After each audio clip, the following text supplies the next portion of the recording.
Welcome to the deep dive. This is the place where we try to cut through all the noise, we take really complex, comprehensive information and just distill it. Get right down to the insights, yeah? Exactly. We deliver the knowledge you need without that feeling of information overload.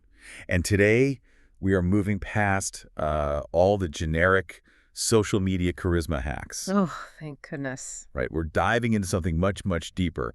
The science of effortless, silent attraction. It's such a necessary pivot. We're throwing out all the superficial tactics, the rehearsed jokes, the forced performances, all of it. Yeah, the scripts. And we're getting to a fundamental truth. The most magnetically attractive people that you meet, they are never actively trying to be attractive. Right. They don't chase attention. They don't perform for validation. And yet they have this invisible influence. Like a gravity to them. Yes, this silent magnetism that just pulls people toward them. That effortless quality is exactly what we're going to dissect today. And we're basing this on a really comprehensive guide that details the scientifically backed habits that generate this silent magnetism. Our mission today is to uncover the exact mechanisms, the psychology, the hard neuroscience behind why trying hard actually repels people. It really does. It's like an anti-magnet. It is. And how developing the right, authentic internal systems, how that inevitably leads to an irresistible external presence. And this deep dive, it really demands a complete paradigm shift for you, the listener. We have to move the definition of attraction away from an external performance, something you do, right, and reframe it as an inevitable byproduct of inner mastery, something you become. And I think that gets right to the core distinction, the thing that really hit me early on. Where's that? Attraction is about who you become when you think nobody is watching. Yes, that's it. Not what you say or do when you desperately want to get noticed. It's built on these deeply ingrained habits, an unshakable mindset, and a regulated internal state. It's what you exude, not what you broadcast. And that is exactly why this works on such a fundamental, primitive level. Our subconscious mind is an incredibly sophisticated evolutionary tool. So when we encounter someone who exudes this genuine, non-performative confidence, deep emotional stability, high social intelligence, our brain just recognizes these qualities instantly. We assess them in milliseconds as markers of reliability, security, social value. A potential partner or ally. A potential ally, a potential partner, a leader, exactly. And this is all happening in the background, right? I mean, long before we even register the color of their shirt or process their actual words, the oldest, most primitive parts of our brain are making a judgment call. A very quick one. Yeah. Ally or threat, stable or volatile, leader or follower. Precisely.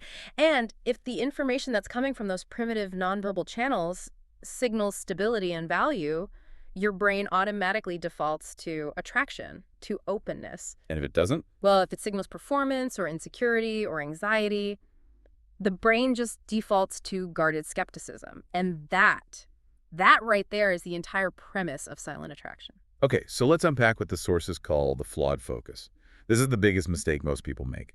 They obsess over external surface-level changes. Right, the quick fixes. The quick fixes. Memorizing scripts for small talk, forcing better posture, or adopting certain behaviors that they don't align with their true internal state.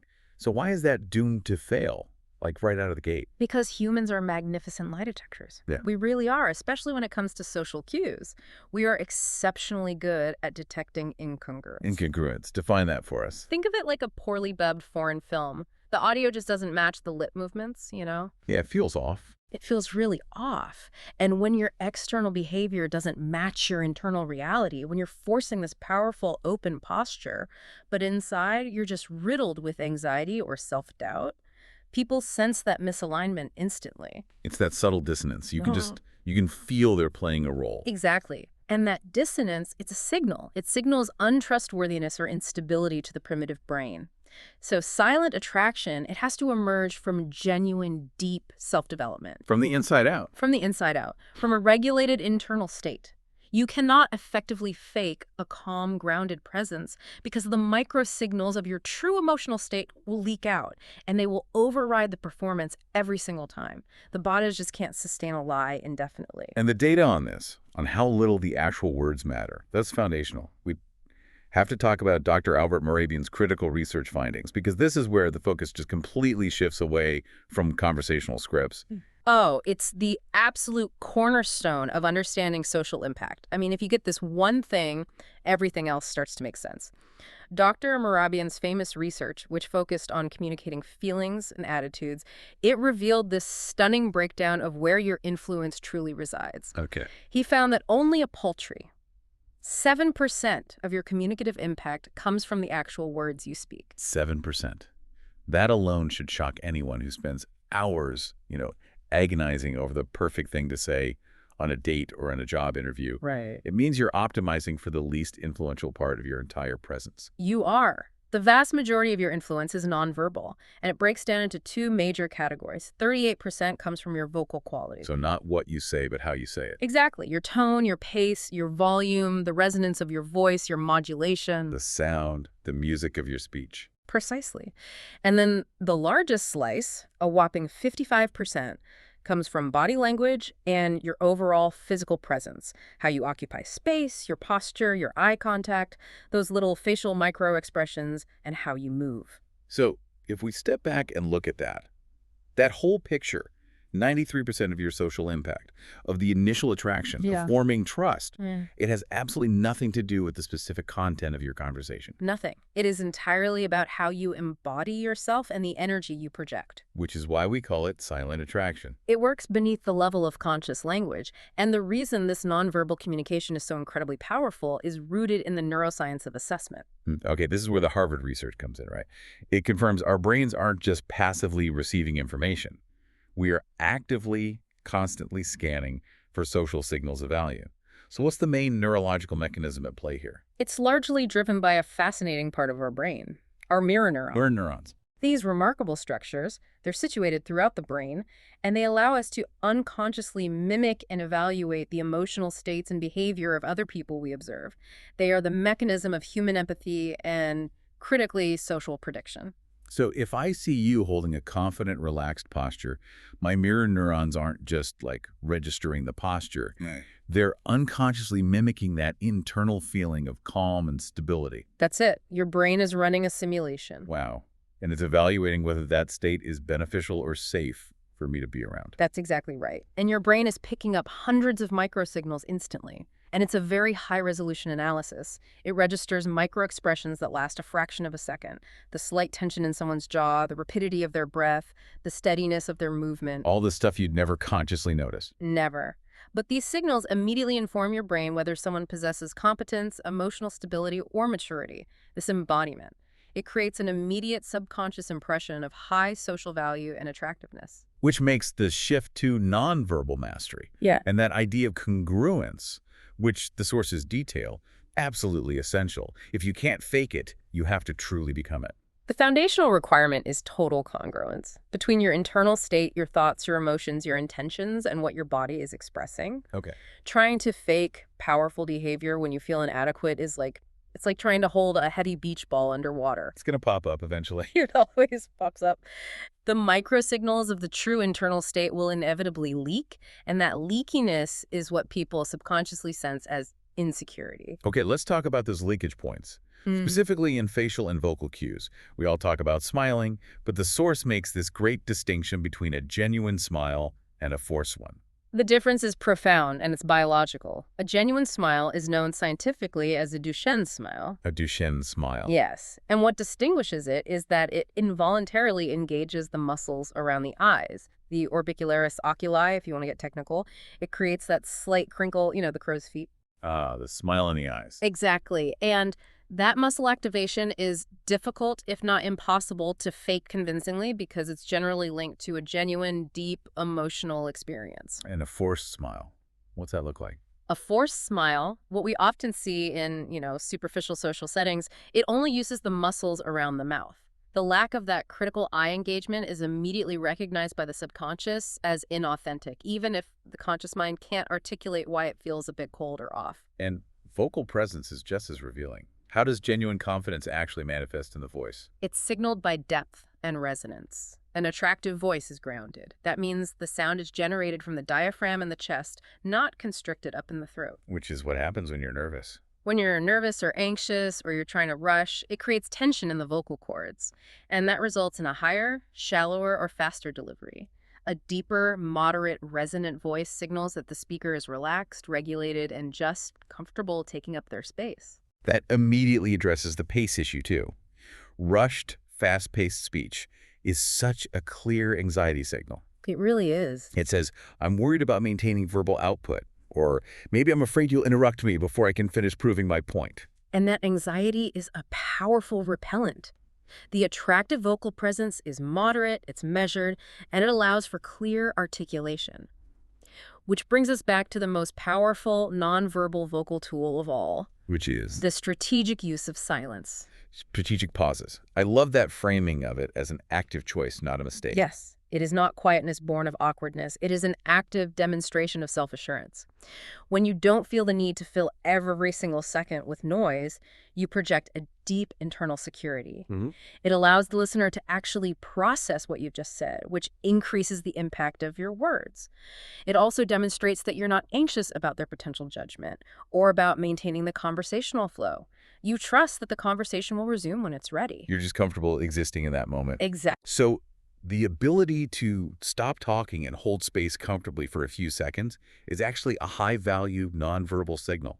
That's a massive reframing for most people who equate silence with, social failure.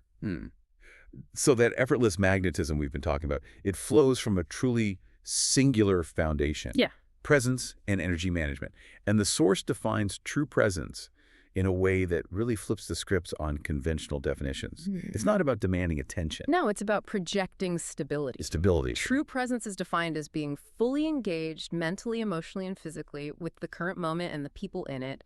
The energy it projects is one of grounding, of immense focus and stability. It's the opposite of being scattered. And why does that stability translate so powerfully into attraction, especially on that gut instinctive level? Because it triggers psychological safety in other people. When someone is genuinely present, it signals that their nervous system is regulated, their breathing is deep, their body language is open and unthreatening. So others unconsciously relax around them because their primitive brain senses this person is stable, they're controlled, they're not driven by some hidden anxiety. There's no threat here. No threat, no urgent agenda, and no emotional instability that I'm going to have to manage. That feeling of relief is huge in our overstimulated world. I see the contract immediately in what the sources call partial presence. And most people exist in that state. They're physically in a room, but mentally they're scattered. They're, rehearsing a prior argument, worrying about the next meeting. Or planning their next witty comment while you're still talking. That's a huge one. And that dilution of attention, it creates this scattered, draining energy. They're giving you maybe, 30% of their bandwidth? If you're lucky. Precisely. And that 30% is unattractive because it forces the other person to work harder to connect. The person who is fully present is giving you 100% of their most valuable resource, their attention.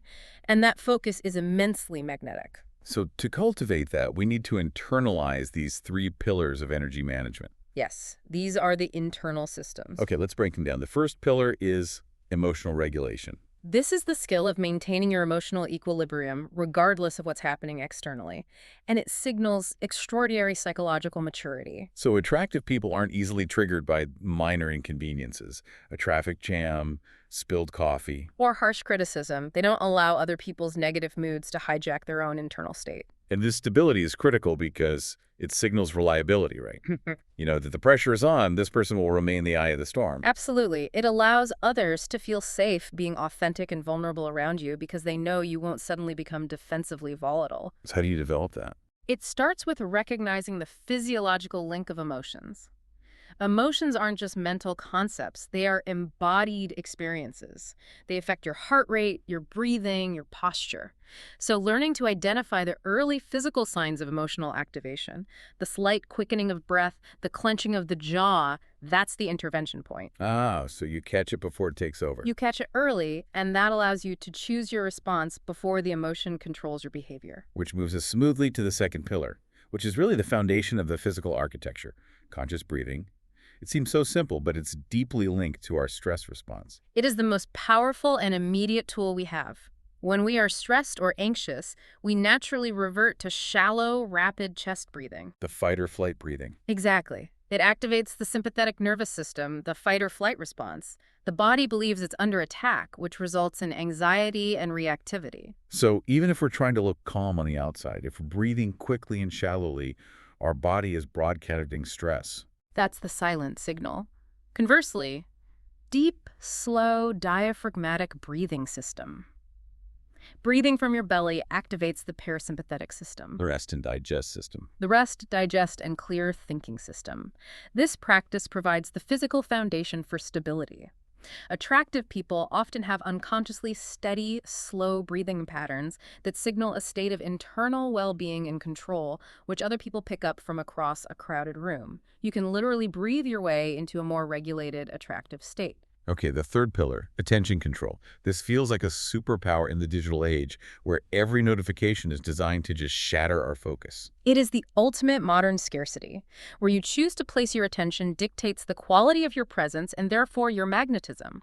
Developing single-pointed focus means that when you are interacting, you are 100% present. You are not multitasking, you're not planning, you're not judging. You are fully engaged with the moment and the attempt to understand the other person. I want to challenge that a little bit. I mean, that sounds great in theory, but in a world built on distraction, what specific practice does the guide prescribe that makes single-pointed focus actually achievable? It seems almost impossible to fully shut off the mental noise.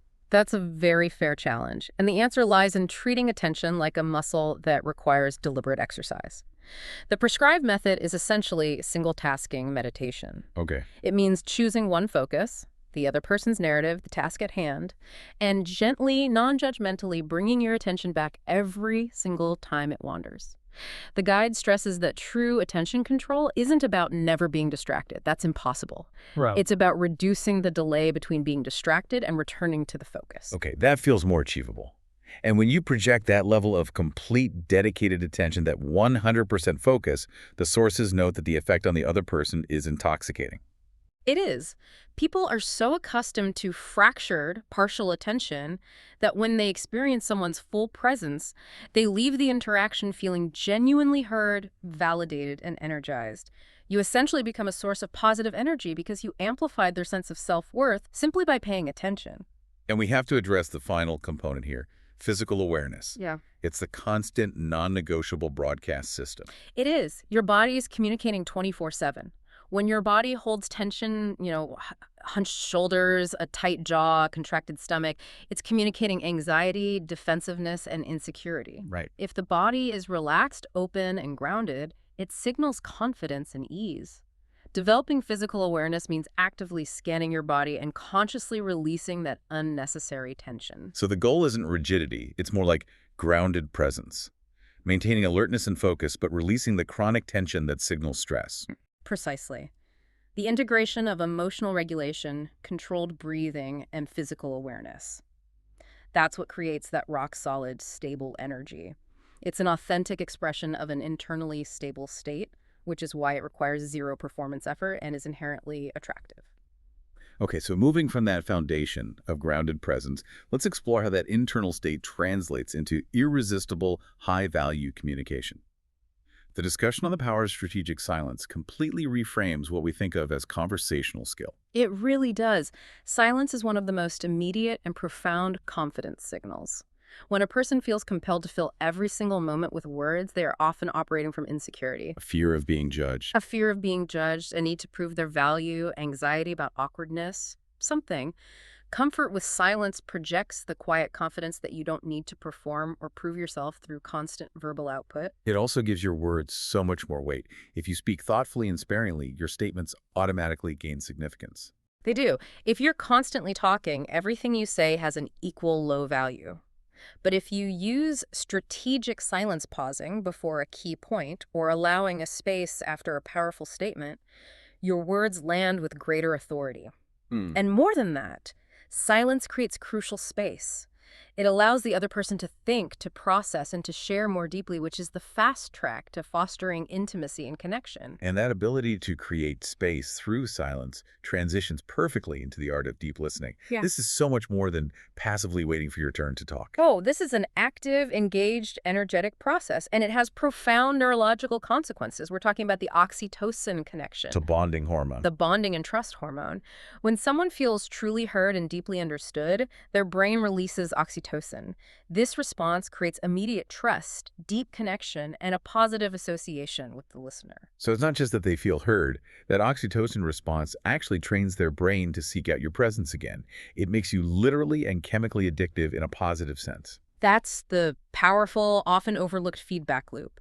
Truly terrible listeners who are only, formulating their next response or waiting for a chance to pivot the conversation back to themselves, they fail to form these deep neurochemical bonds. So what does deep listening actually look like in practice? What are the components that trigger this bonding response? There are 4 key components the guide really emphasizes. First is present moment awareness, giving 100% of your focus to both the verbal content and all the nonverbal cues, the body language, the shifts in tone. Okay. Second is emotional attunement. This is listening beneath the words to the emotional subtext. Are they frustrated? Are they hopeful, excited, guarded? The emotion is often the most important piece of data. And the third one, which I think requires the most discipline, is curiosity without judgment. This is the hard part. It means temporarily suspending your own personal opinions, your need to be right, or your need to categorize the speaker, and focusing entirely on understanding their perspective as they see it. That requires genuine intellectual humility. It does. It requires recognizing that your view is not the only valid reality. If you approach a conversation thinking, I already know what they're going to say, you miss everything. Absolutely. So what's the fourth component? The fourth component that seals the bond is reflective feedback. This confirms that you are actually listening and processing, using phrases like, so if I'm understanding you correctly, you're saying that the challenge isn't the workload, but the lack of clarity on the timeline. Or, it sounds like you felt extremely frustrated because... Exactly. That act of validation is profoundly bonding. This allows the listener to become a conversational leader, doesn't it? Guiding the depth and direction of the interaction without dominating it. Indeed. The person who asks the best, most thoughtful, and most clarifying questions is the one who subtly controls the entire flow and depth of the conversation. They don't talk the most, but their contributions are the most significant. And a related skill here, one that demonstrates profound emotional maturity, is the non-fixing skill. Oh, it's huge. While I agree that non-fixing shows maturity, isn't there a risk of appearing passive or unwilling to contribute solutions, say, in a high-stakes professional context? It feels counterintuitive to not jump in with advice when someone is clearly struggling. That's a valid concern, and it really comes down to calibration. In a professional setting, people often explicitly ask for solutions. But in a personal or social context, the guide emphasizes that most people seek to be heard and validated first, not immediately fixed. Jumping straight to solutions can signal, I don't respect your ability to handle this, so I must take over, or even, I am uncomfortable with your pain and I want it resolved quickly so I can feel better. So the non-fixing skill actually demonstrates respect for the other person's autonomy and their emotional bandwidth. It shows you're strong enough to sit with their discomfort without trying to manage it for them. Exactly. Learning to just acknowledge their pain or struggle, that sounds incredibly difficult, without offering unsolicited advice demonstrates a profound emotional maturity that builds incredibly deep trust. Okay, moving from the verbal to how our body communicates social value, let's discuss physical presence and movement. We're applying the science of embodied cognition here. This research shows that your confident postures and your purposeful movement patterns, they don't just reflect a confident mental state, they influence and create it. It's a feedback loop. It's a powerful, self-reinforcing positive feedback loop. You can effectively change your mind by changing your body. So what's the foundation for that? The physical foundation for attractive movement is centering. This involves maintaining awareness of your physical center of gravity, often described as your core, slightly below the navel, and moving from that stable base. What's the observable difference between centered and uncentered movement? Uncentered movement is often characterized by nervousness, rushing, tension held in the extremities, shuffling the feet, quick hand gestures, tension in the neck. Centered movement is fluid, purposeful, stable, and graceful. It signals calm authority. Even under pressure, a centered person moves with deliberation, not haste. And the effective use of eye contact is paramount. But the source of stress, it must be calibrated eye contact. I've certainly been in conversations where someone tries too hard and just ends up staring, and it's uncomfortable. The key is calibration. Constant staring is aggressive, or it can feel anxious. Effective eye contact means making genuine contact when you're actively listening, because this shows respect and presence. Okay. You break contact naturally when you're thinking or formulating your own thought, which eases the intensity. And the length of contact must be calibrated based on the context. You sustain longer, softer contact with a friend.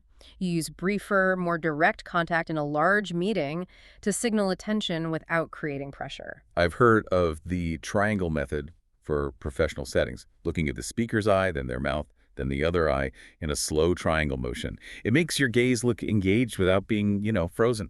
That's a great practical application. It uses movement to prevent the gaze from becoming static and overwhelming. And finally, let's look at the simple signals of walking and posture. This is the constant message we're sending before we even open our mouths. It really is. A confident walk is steady, upright, unhurried, and purposeful. The pace is controlled by internal intention, not external anxiety. And your sitting posture should be upright enough to signal engagement and alertness, but relaxed enough to demonstrate comfort and ease. And this all feeds into the appropriate use of space. Exactly. Taking up the amount of space that signals confidence, but being mindful not to signal insecurity by taking up too little, or arrogance by taking up too much. It's about being comfortable in your own skin and the space you occupy. We've established that silent attraction is rooted in internal stability. Now let's focus on what might be the most universally attractive internal quality: calm confidence. The guide defines this in Chapter 4, and it's careful to distinguish it from bravado or arrogance. Right. Calm confidence is the ability to maintain your emotional equilibrium and clarity of thought, even when you're under significant pressure. It signals reliability and high emotional intelligence. It's not the absence of doubt or difficulty, it's the ability to experience difficult emotions without being controlled by them. And from a cognitive standpoint, this ability to stay steady under fire demonstrates advanced prefrontal cortex function. That's the part of the brain responsible for executive control, impulse management, complex decision-making. Absolutely. The subconscious recognizes that stability as a marker of high cognitive value. When chaos hits, people instinctively look for the person who remains calm. That person becomes the focal point of attraction and leadership simply because their system isn't overwhelmed. And people who possess this quality, they often develop key internal tools. The first one is metacognition, or mindfulness. This is the skill of observing your own emotional state from a distance. It creates a critical space, what we call the gap between the stimulus and your response. The gap. Yes. So when someone criticizes you, that's the stimulus, an insecure person reacts instantly. That's an automatic reaction, usually defensiveness.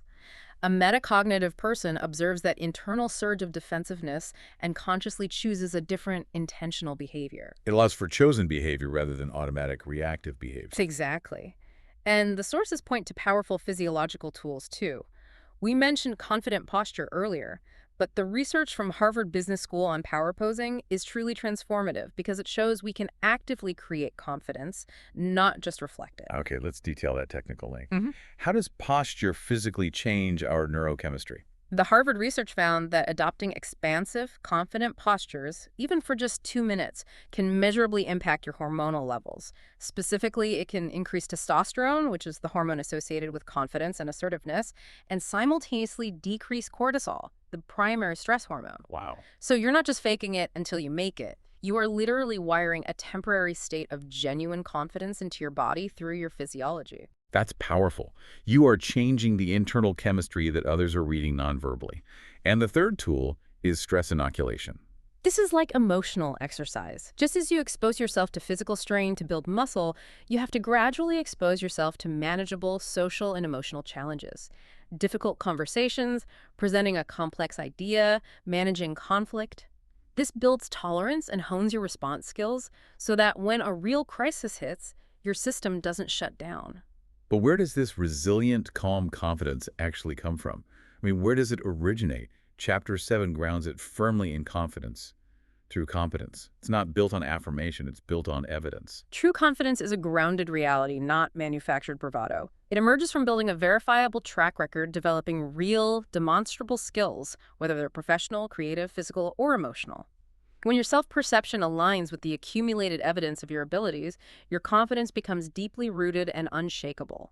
This requires a constant embracing of what the source calls productive discomfort. You have to regularly stretch your current abilities.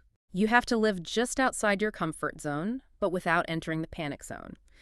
Confident people have a history of persistence through difficulty, which creates self-efficacy, that powerful belief that you can handle whatever life throws at you. You know you can endure difficulty because you have proof that you've endured and succeeded before. You have the receipts. And this framework, it requires a growth mindset. If you view failure as a permanent personal indictment, you'll never accumulate the track record you need for real confidence. You have to view failures as temporary setbacks, as learning opportunities, and most importantly, as valuable data points for improvement. It shifts the internal narrative from "I am inadequate" to "that approach was ineffective, what did I learn?" And the final piece of this confidence puzzle is realistic self-assessment. Why is acknowledging your weaknesses actually an attractive trait? Because it signals low defensiveness and high authenticity. Confident people know their strengths, and they acknowledge their weaknesses without deflection or defensiveness. They focus their energy on leveraging their core strengths rather than exhausting themselves pretending to be good at everything. This honesty and clarity are intensely magnetic because it suggests they have nothing to hide. Let's pivot now to the final test of inner strength in this section. Handling setbacks with grace. How a person responds to inevitable negative experiences, rejection, criticism, mistakes, that determines their long-term appeal. Starting with rejection perspective, it is so critical to reframe rejection. You have to understand that it is frequently about incompatibility or bad timing or the other person's internal issues, and not a verdict on your ultimate personal worth. That reframing protects the self-image. You can acknowledge the disappointment, the missed connection, but you don't let it spiral into a definitive statement of personal inadequacy. Exactly. And similarly, in receiving criticism, the goal is curiosity instead of immediate defensiveness. Defensive behavior is a low-value signal. High-value behavior is asking, "That's an interesting perspective. Could you elaborate on what specifically led you to that conclusion?" This separates the useful information from the emotional charge, allowing you to use criticism as actionable data for self-improvement. And to move past social mistakes and embarrassments, we need resilience and self-compassion. Because we're human, we will mess up. Resilience isn't just bouncing back, it's using cognitive flexibility, the ability to see multiple perspectives on a situation, and treating yourself with the same non-judgmental kindness you would offer a good friend. You don't compound the mistake with harsh, cynical self-criticism.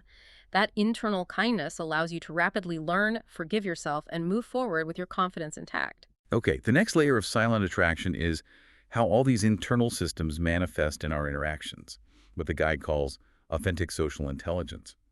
And the sources are very clear. This is about navigating complex situations with genuine skill and empathy, not manipulation or running complex social scripts.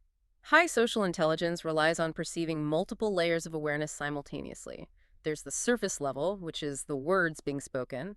Then there's the emotional level, which is the feelings driving the words, often unspoken. And finally, the relational level, the subtle power dynamics, social positioning, and history between people. And skillful people operate effortlessly across all three of those layers. They do. If you're only focused on the surface words, you'll miss the real motivation behind the entire conversation. That's the definition of social clumsiness. And a core element of operating on those deeper levels is cognitive empathy. This is the ability to accurately understand and predict how other people think and feel, their perspective, their mental models, without necessarily feeling those same emotions yourself. So it's intellectual understanding, not emotional absorption. It's the ability to kind of model the other person's mind. That detachment is absolutely vital, especially in high-pressure environment like leadership, negotiation, or conflict resolution. Cognitive empathy allows you to bridge vastly different perspectives and find common ground without becoming emotionally overwhelmed or hijacked by the other person's stress. And that cognitive clarity then fuels adaptability. It does. It means recognizing different communication styles. Some people are direct and logical. Others are indirect and require diplomacy and sensitivity. Socially intelligent people adjust their approach to meet people where they are, showing respect and kindness, rather than imposing one rigid style on everyone. Let's shift focus to a beautiful and incredibly magnetic quality, the magnetism of curiosity. The guide emphasizes this requires a profound shift from internal self-focus to authentic other focus. Authentic curiosity is so rare, and it satisfies this fundamental human need we all have to be validated and understood. When you are truly curious about someone, you make them feel interesting, worthy of deep investigation, and valued. That feeling is profoundly attractive. Most people are just busy waiting for their turn to talk. Exactly. So encountering someone who genuinely wants to know them is intoxicating. And we have to distinguish between those surface-level transactional questions and questions driven by deep curiosity. Oh, absolutely. Transactional questions are necessary but forgettable. What do you do? Deep curiosity questions are designed to uncover motivation, meaning, and values. What drew you to that field, and how has that work fundamentally changed the way you view the world? It requires the other person to reflect and share something meaningful. It does. And to ask those questions, you need what the source calls the beginner's mind. The beginner's mind. Yes, approaching every person as if you're meeting them for the first time, without predetermined judgments or assumptions based on their appearance or their job title. Maintaining that radical openness allows you to genuinely be surprised and keeps you engaged with the complexity of others.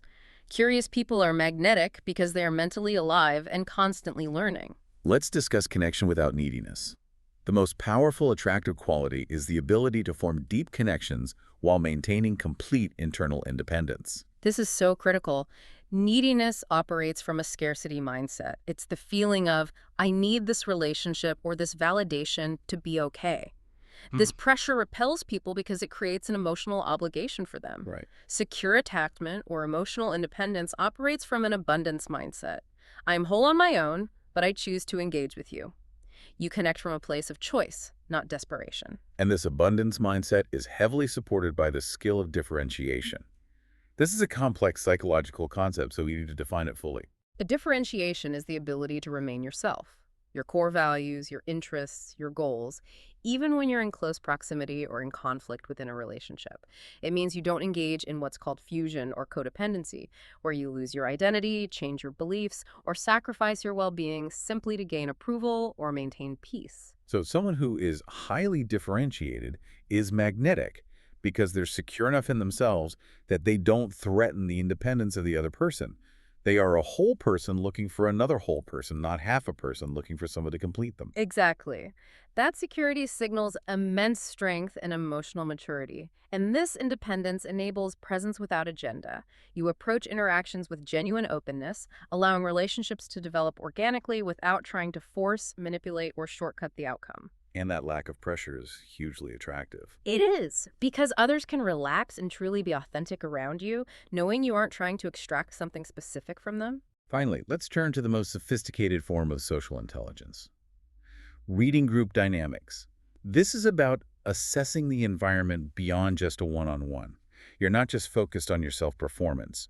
You're assessing the whole relational field. This requires high-level situational awareness, observing the broader patterns in the room. You look for the overall mood, the subtle unspoken tensions, who is quiet, who is dominating, and what the collective needs of different individuals are. You treat the group as a single, complex organism. And you have to identify the genuine power structures. And this isn't just looking at name tags or job titles. No, formal authority is easy to spot. Informal influence is harder. This is identifying who others look to for confirmation when a statement is made, who diffuses tension, or who holds the expertise that the group truly values. Understanding the real dynamics is critical for navigating the group appropriately. Which then informs your strategic positioning. It's knowing when the group needs you to step forward and lead with an idea, when they need you to simply follow and support. When you should speak up to challenge an assumption, or when the greatest value you can offer is simply being the peacemaker or the quiet observer. The most attractive, socially intelligent people aren't always the loudest. They are the ones who assess the need of the group and then leverage their strengths to improve the overall collective experience. We've thoroughly mapped the internal traits and the external skills that create silent attraction. But attraction isn't a single event, right? It's a dynamic state. So how do you maintain that magnetism over time? The guide emphasizes that this requires the lifestyle of continuous growth. Attractiveness is a journey, not a destination. Humans are fundamentally drawn to people who are expanding, learning, and evolving. This evolutionary appeal signals resilience, adaptability, and an exciting future. If you become stagnant, you become stale, predictable, and your magnetism fades. And this growth, it has to be sustained by intrinsic motivation. It can't be something you do because others expect it or because you want some specific external reward. That's the litmus test for authenticity. The growth has to come from the internal satisfaction, the pure joy of learning, the fulfillment of mastery, the deep satisfaction of self-improvement. If you're only growing for external rewards, you stop when the reward is removed. If you grow for intrinsic joy, consistency is guaranteed. And that consistency is what others find reassuringly attractive. It is. And this commitment requires focus in multiple areas simultaneously.